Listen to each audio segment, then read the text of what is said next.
Hello and welcome to the Mayor's Report. I'm Chris Orchard. I'm editor of Somerville Patch and I'll be hosting today. And with me, as always, on the Mayor's Report is the Mayor of Somerville, Joseph Curtatone. Thank you for taking the time to be here today. Great to be here, Chris. Nice to see you. It's been a while. It's been a busy fall, busy summer, busy fall here in Somerville. And we'll try to address some of the things that have been happening. I think one thing that's at the forefront of people's minds over the summer and perhaps even right now, as we're moving to fall, sort of a serious topic has been fires. Right. And a number of fires, at least 4 of them, have been determined to be arson. Have you spoken with people in the community about this? Or what sort of impression are you getting from people about their feelings? Are they frightened? Is there a sense of trepidation out there about fires? Right. I think you hit the nail on the head, Chris. People are concerned. What's good is they're being vigilant. As you said, we've had 4 fires determined to be arson. Another 5 suspicious are under investigation. In most cases, on the arsons, the ones determined to be arsons, someone gained entry into an enclosed area via an unlocked window or other entry point. And the public, I want to commend and thank the public, because in the last press conference, we really charged them to help us and be vigilant about what they see in their neighborhoods. Anything suspicious, anything strange, doesn't look right, to call it in. And that's been very helpful in giving us a lot of leads.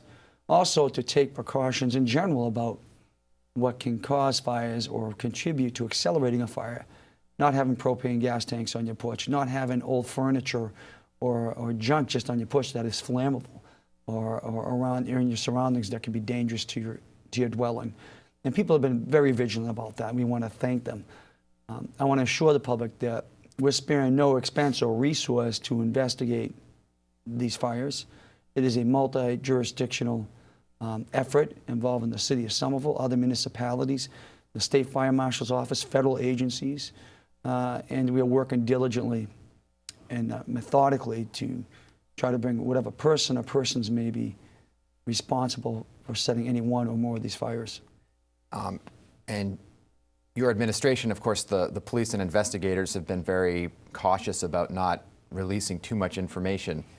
They say it could jeopardize the investigation.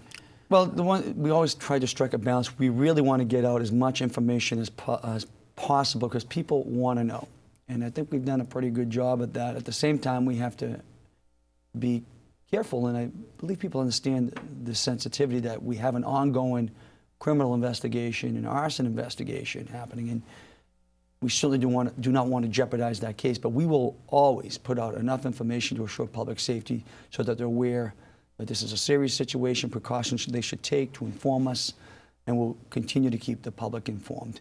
Also, as you know, my office the city has doubled its initial reward from $10,000 to $20,000.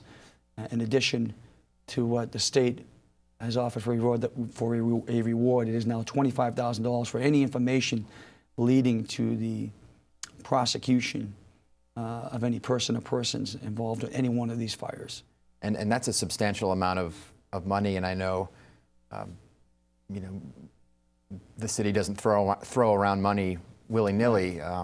Was it a difficult decision to decide to offer that reward or to double that reward? No, this is serious. Mm-hmm. We've been lucky as a community. We've had loss of property, which we can always replace for the most part. Loss of life you cannot replace. So we've been very fortunate. So we need to work together as a community. We will get information out as it becomes available.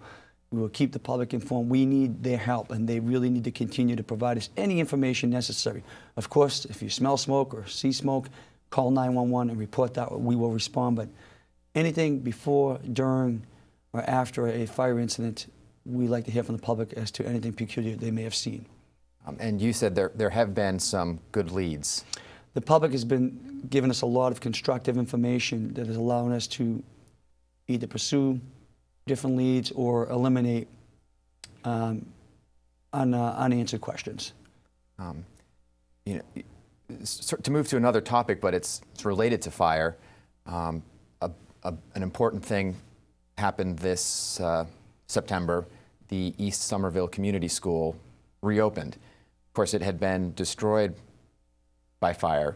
I think a wing of it was destroyed, but then the building was torn down in December 2007. It's been about 6 years. You're perhaps, correct. December 9th, 2007, if I'm not incorrect. If you were, and you know, I certainly wasn't around reporting in 2007 here in Somerville, but it seems like that's been a long journey from that day to the beginning of this school year when it reopened. I was wondering if you could sort of tell people about that journey and the hurdles that were in place to getting that school rebuilt. It has been a long journey. You asked me about my height earlier, and I think in that journey I've gotten a little gray and a little shorter. It wasn't, I remember that call in the morning, I believe it was December 9th, it was 2007, that the East Somerville School had caught fire. And that time I was living in Prospect Hill and went down to the scene, and it was pretty evident that there was pretty dramatic property damage. The entire east wing was on fire. Well, it was either damaged by fire, we had a collapse of a floor, so the structural integrity of the building was compromised. And then throughout the rest of the building structure, there was intensive smoke, water, and soot damage. And we immediately mobilized in that scene with engineers and city departments and the school department to first make sure that we had a place for our kids to go to school that week, which they did seamlessly, and that we began the process. So we made a commitment that day publicly, we will rebuild. That journey has been long. Luckily, when my administration took office, we upgraded all our insurance policies. And the East Somerville Community School fire loss was the first loss that we attempted to recover under that policy. We recovered about $13 million, but what was damaged was more than the east wing, and what we did not want to do was just repair one wing of the building. We had intensive water and soot damage and smoke damage throughout the building, and then the safety systems of the building were part of a building construction that was under the 1972, around their building code, a lot different than today. Mm-hmm. And had we just replaced the east wing, we would have had a modern east wing with all new life and safety systems, and the rest of the building would have been from a building code that was grandfathered in, not up to modern standards. And that wasn't the right thing to do for the community and for the safety of our parents, teachers, and children. So we work with the Massachusetts School Building Authority throughout that time period. There had never been a case under the MSBA. It's typically when a new school wants to get built and it's planning and so forth. There had never been a case where there had been a loss because of some disaster or fire that a community or school district would have to go to the MSBA and seek funds to build or rebuild a school. This was a precedent-setting case. They passed new regulations. So the timetable was, it took about a year after the fire to recover the insurance money, about $13 million, and then an additional time to have the new regulations passed by the MSBA. And the financial package was $13 million from the insurance company. The remaining amount of the MSBA covered about 80% of the eligible costs, and the city obviously paid a substantial amount of money, just short of $10 million, to build a school we thought was appropriate for that neighborhood and community. And that neighborhood represents the most diverse neighborhoods and school building in the city, with more than 40 different languages spoken in that school alone, and the most populated school. And a school building is more than just a structure. This is beyond bricks and mortars. It's about a community. And so over those next several years, we're able to finance, and build this incredible school, a beautiful building which opened up and preserved the original auditorium, enhanced it in the gymnasium. But what has been amazing, Chris, in that time period, we saw that school population, even though it was dispersed amongst 3 or 4 buildings at times, increase in terms of popularity, and people wanted to attend the East Somerville School to be part of that community. And what was evident that night of the ribbon cutting was the community that came out. It was representative of the entire city.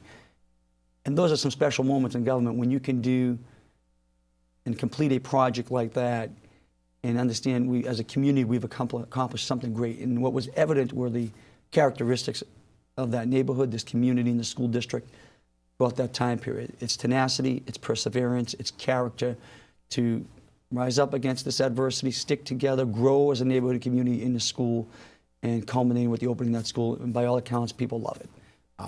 And as you mentioned, during those 6 years, that community was split up among, was it 3 different buildings, 3 or 4 different it was buildings? the old Edgerly School. Right. The Cummings School.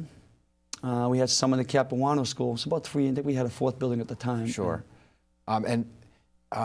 Is there any, now that the new school is there, a lot of, those older schools are kind of older buildings. Does the city have any plans for those buildings now that the East Somerville Community School is up and running again? We are looking at what the future use or adaptive reuse will be of either the Edgerly School, which still houses the full circle next wave schools, and the Cummings School. We have a process in place. We're evaluating what the potential community use could be for those buildings. We do not just want to flip buildings and sell them for a mixed-use project. There's so many opportunities to be creative in the adaptive reuse of some of our buildings, and we're examining that. It will be a community process. We'll work with the school committee, we'll work with the Board of Aldermen, and work with the neighborhoods in the community to understand what is the best opportunity, the highest and best use that can really contributes to our community in the future. Sort of related to that, over in West Somerville, the former Powder House Community School, there was a request for proposals to redevelop that, and as of this taping, I should say, it seems like a proposal by Tufts University seems to be the forerunner of those proposals.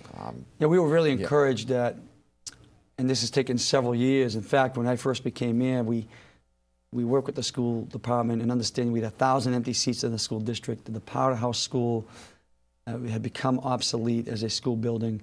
We had initial plans to have sort of a city annex on the west side of the city with municipal offices, but when the construction inflation crisis hit municipalities and governments and state agencies across the country, we were feeling that it didn't make financial sense for us anymore. So it took a few years to undertake this community process, but really the neighborhood owned that process, examining and analyzing all the proposals for developers and really setting out neighborhood and community priorities for what that redevelopment should look like, what community access and open space or common spaces should look like, and where they should be situated, and how community should access them.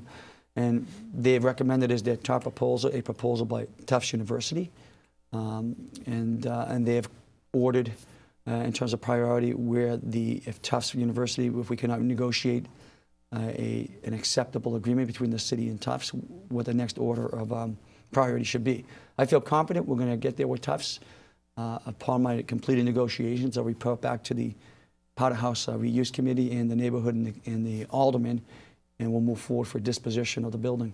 And so you're in negotiations with Tufts, and do you have any sense how long that process might take?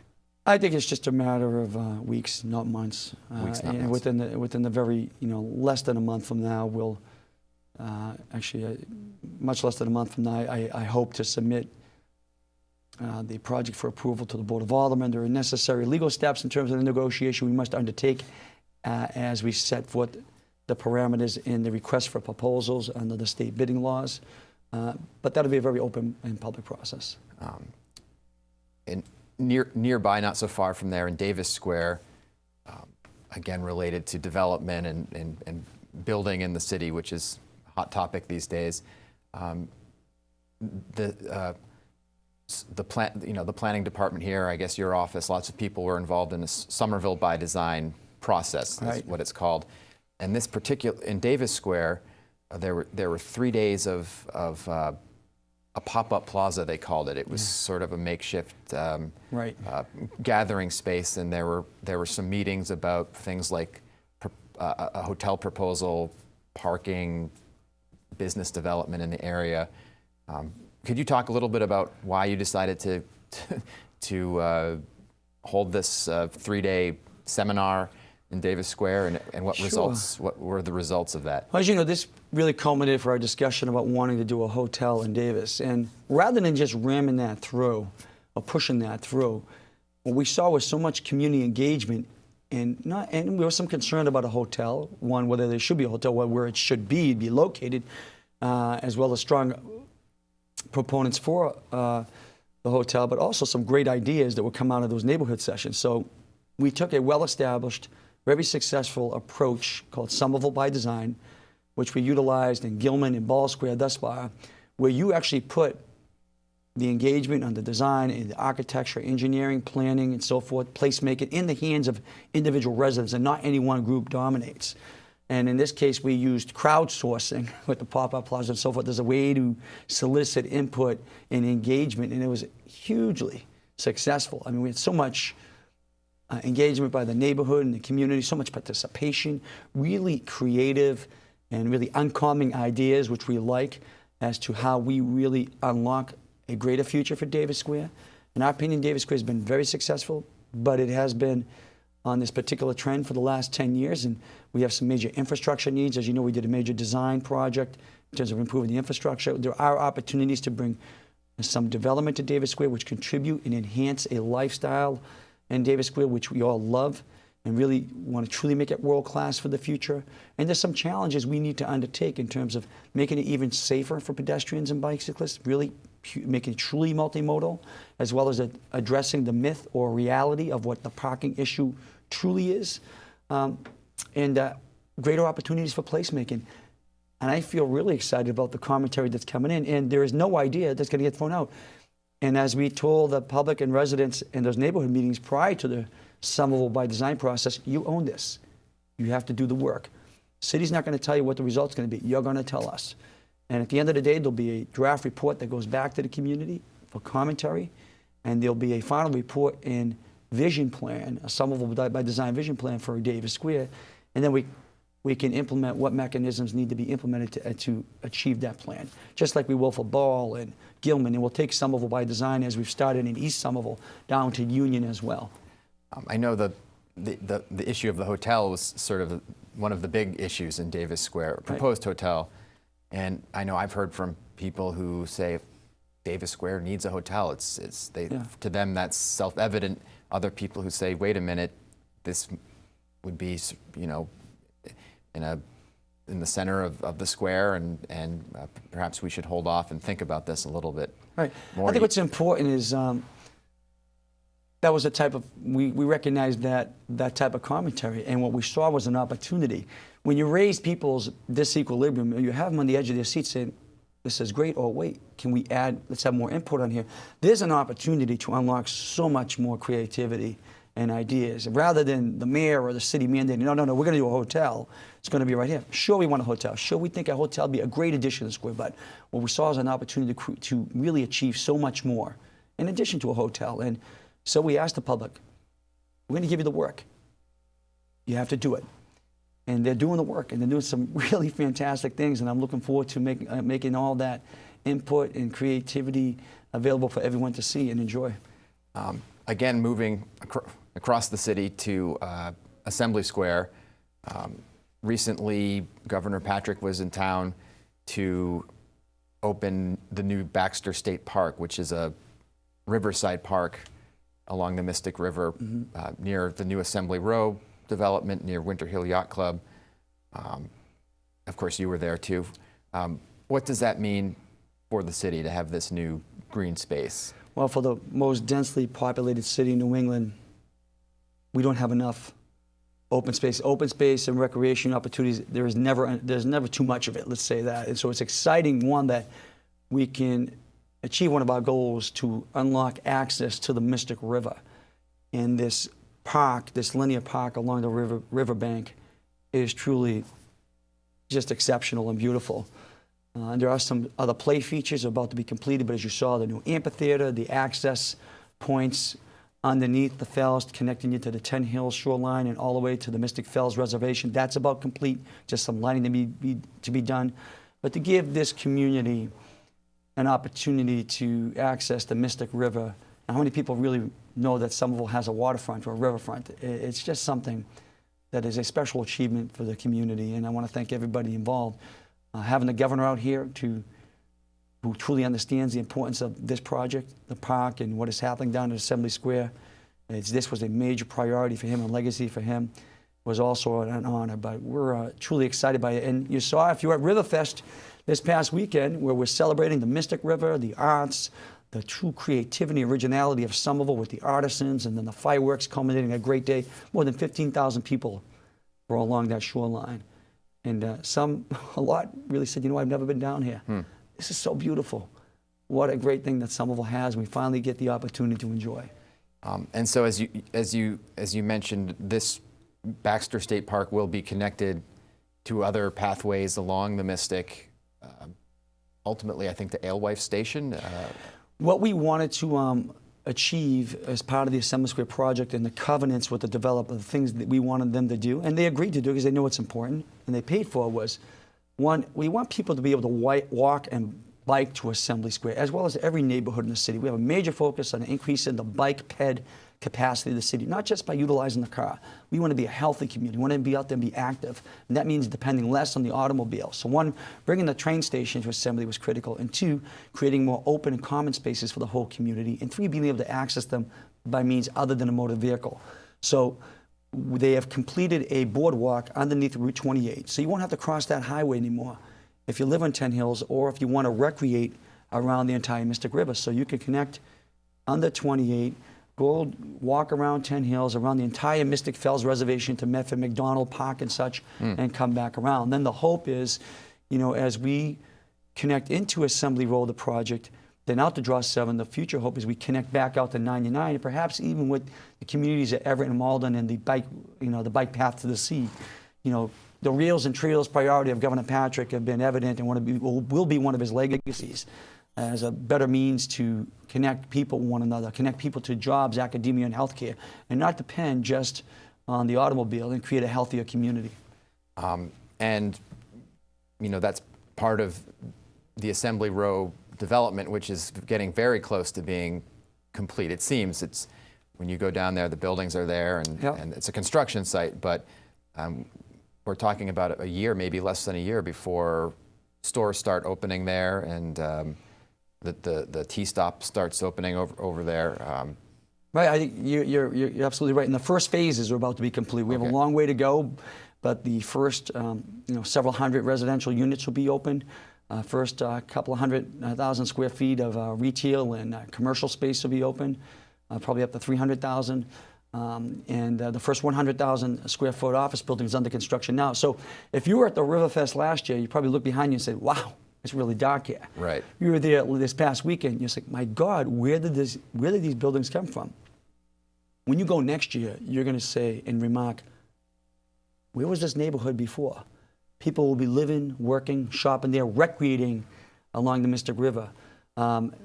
Sometime early next spring or late next spring, we'll be opening up the first tenanted spaces there in terms of commercial spaces. They're moving forward on pre-leasing on the residential units. The T station will open by next summer.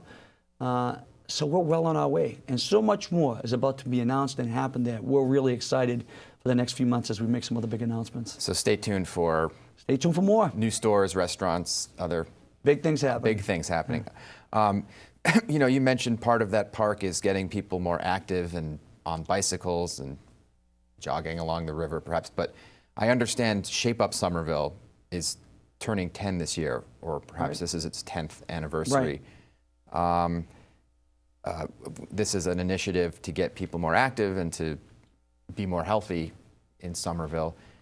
In those 10 years, you know, have you seen any results? Oh, we have, and all the studies show when our kids are making more healthier choices in terms of lifestyle, the public as a whole, as well as our kids, are being more physically active. They're making better choices in terms of how they eat. And the tenets of Shape Up Somerville, remember, eat smart, play hard, you know, and move more. And Shape Up Somerville has been the model of building healthy communities with this intervention on childhood obesity for the Let's Move initiative by First Lady Obama. In fact, if you remember, we advised the First Lady in her office, and I participated at the White House in February of 2010 in the Let's Move announcement. We've been the model for municipalities, governments, and countries around the world as a community-based environmental approach, changing the environment, the systems that we create with our policy around food policy, the built environment, recreation, active living, and such, that influence how we behave. And if we want people to make smarter choices of how they eat, or to get out there and be more active, and to make better healthy lifestyle choices, then we have to create policy that set their environment. So our streets, sidewalks, and neighborhoods need to be more bikeable and walkable. We got to have easy access to affordable, healthy, fresh, wholesome food. And we got to create a city that is truly sustainable, where families can be out and active and socially engaged. That's what we've done over the last 10 years. And Shape Up Somerville has been a driving influence for so much more than just that very focused but very important project that we did around our school children 10 years ago. And this is a legacy project for the city, and it's really changing how we think about the community as an ecosystem and how that affects all our choices and all our lives. You know, it's funny, but sometimes you go to a neighborhood meeting, or certainly on Somerville Patch, we get comments talking about bike lanes, for instance. Part of the Shape Up Somerville initiative is to get people on bikes and more active, and just in general, there's a desire among some to make the city more walkable and bikeable, as you mentioned. Then others say, wait a minute, this isn't necessarily the Somerville I remember, and you know, I have to drive to work, I need a car, I need to park. Is there a conflict within the city about some of these initiatives? I would take you similarly to that discussion around the hotel in Davis, where you have a convergence of different thoughts, and people are on the edge of their seat, and they've had a heightened disequilibrium about an issue. The challenge around building a healthy community and around childhood obesity is not a technical one where any elected official like myself can mandate something or legislate how you feel to make you feel a particular way. This is truly about plucking people's value strings as a community, getting their hearts and minds aligned with one overarching purpose and orienting value we have in Somerville, and you hear me say it over and over again, but this is the community's oriented value, to make us a great place to live, work, play, and raise a family. I think people would agree that having a healthy community is part of that. Having an active community is part of that. Being able to depend on other modes of transportation other than your motor vehicle is part of that. The motor vehicle is an important part of that. But that the healthier we are, the happier we're going to be, and the more productive we're going to be, and the better it is for our local economy. So as you leverage those values, which I believe we all hold in this community, people start to really align with each other around an oriented value and overarching purpose. So we'll have those discussions continuously moving forward, and we have to understand that those are opportunities for the community to display leadership, not just one person, but leaders in the neighborhoods, in particular neighborhoods, and different activist groups, those who are part of the active living by design movement, those who are transportation activists, for all of us to get together, really build healthy communities, and that we can leverage everyone's values for that one, towards that one overarching purpose. We're running out of time, and I know there were some questions that came to you over social media outlets, so perhaps I can ask these questions quickly. One person asked, are there any plans to repave Broadway? Yes, there are. I assume you mean East Broadway. That's what I would assume. If it's East Broadway, yes, it's part of the East Broadway project. And Winter Hill, there are plans we have, should be published, if not, will be published in our street repavement plan for all the neighborhoods in the city, and what the priorities are, and the framework to determining what streets or pieces of what corridor get repaved where.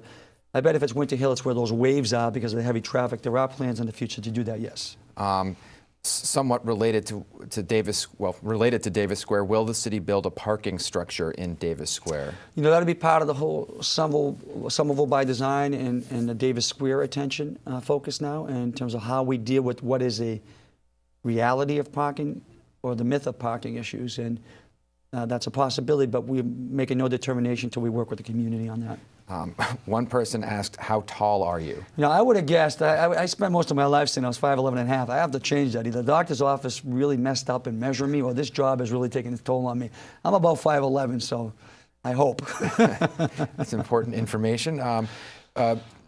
This is a bit of a big one. There's an entire generation that was raised in the city but is unlikely to be able to afford to buy a house here.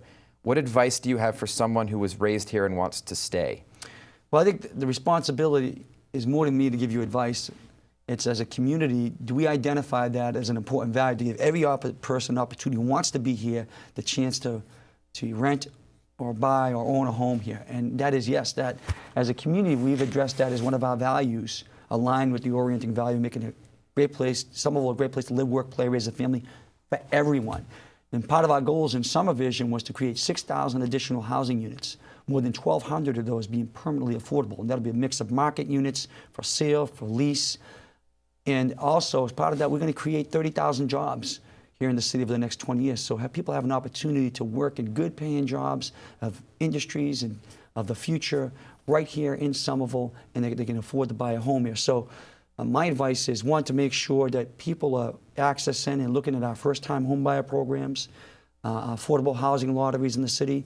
You can call 311 or visit the city's website, www.somervillema.gov, and we'll get you that information. But understand that it's our priority, and we recognize that, and we've set forth very ambitious long-range plans to get that done. And another question, not from social media, but I wanted to ask you about was there was some resolution in a court case related to the vacant Winter Hill Star Market. It seems to have gone in the city's favor. Are you negotiating with the owner of that property now? What are the next steps in that? Well, we won the first case in land court. The judge ruled in favor of the city, which was the right ruling, and we respect the judge's ruling in any case. But this was absolutely the right ruling. And we hope, and again, we've reached out to the, or in the process of reaching out to the property owner to work with us in the neighborhood in terms of what our needs are in the short and long term. And we've always had that approach. We understand there might be some short or near-term needs of the landowner in order to make any future project the neighborhood or community wants financially feasible. But one thing was truly important, and we talked about healthy living, is access to affordable, fresh, and wholesome food. And not having a neighborhood market on that site was a true concern to us. You know, families living down in Mystic don't want to walk across 6 lanes of McGrath Highway to go to Stop and Shop. It just isn't feasible. That is one of the isolated, barren areas in terms of food deserts for the community, and we need to address that. So we want to work with the landlord. We want to work with the community, and we're going to begin that process shortly about what is the best, highest, and best and long-term use for that whole site, where the Winter Hill Market is, the former Winter Hill Star Market, Rite Aid, and the Winter Hill Liquor Store. Okay, well, that was a very brief discussion about that, but we have run out of time. Thank you very much for good to see you again. For coming on the show, and hopefully we'll do it again soon. Absolutely. Thank you.